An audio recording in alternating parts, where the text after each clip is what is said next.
ప్రపంచ యోగా దినోత్సవాన్ని పురస్కరించుకుని ఖమ్మం నగరంలోని టీఎన్జీఓస్ కాలనీలోని సిద్ధార్థ యోగా విద్యాలయం ఆధ్వర్యంలో ప్రపంచ యోగా దినోత్సవ వేడుకలను ఘనంగా నిర్వహించారు. యోగా సాధకులు మరియు మహిళలు అధిక సంఖ్యలో హాజరయ్యారు.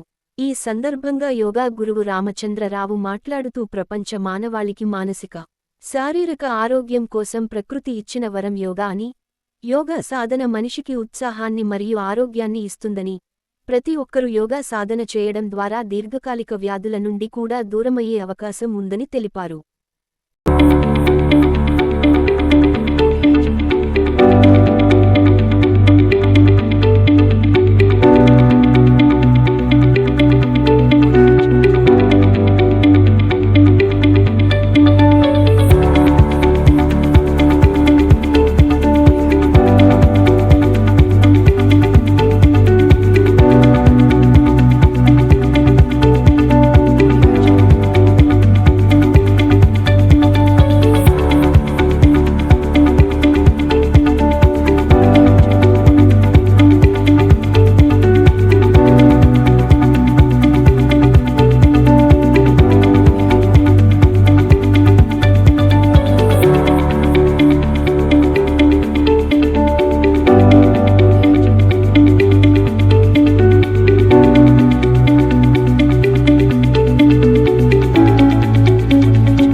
మిత్రులారా, ప్రకృతి ప్రేమికులందరికీ నమస్కారం.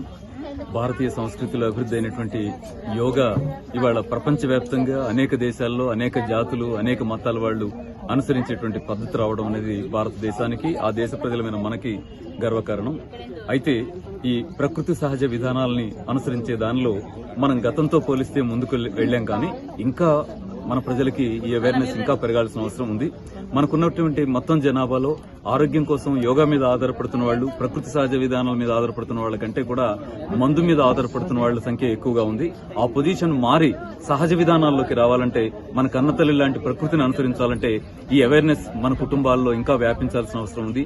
అంతర్జాతీయ యోగా దినోత్సవాన్ని పురస్కరించుకుని అన్ని చోట్ల, అన్ని కుటుంబాల్లో, అన్ని సర్కిల్స్ లో కూడా యోగా చేయాలి. రోజు 1 గంటైనా యోగాని ఆచరించడం ద్వారా జబ్బులకు దూరంగా ఉండొచ్చు, యాక్టివ్నెస్ పెంచుకోవచ్చు, మానసిక ఒత్తిడికి దూరంగా ఉండొచ్చు అనేటువంటి అవేర్నెస్ ని పెంచడానికి యోగా పట్ల కమిట్మెంట్ ఉన్నటువంటి మిత్రులంతా కూడా నిర్ణయం తీసుకోవాలని, ప్రకృతి సహజ విధానాలని ప్రజల్లోకి వ్యాపింపజేసేటువంటి దాన్ని ఒక ఉద్యమ కర్తవ్యంగా చేపట్టాలని సిద్ధార్థ యోగ విద్యాలయం మనస్ఫూర్తిగా ప్రజలందరినీ కోరుకుంటోంది.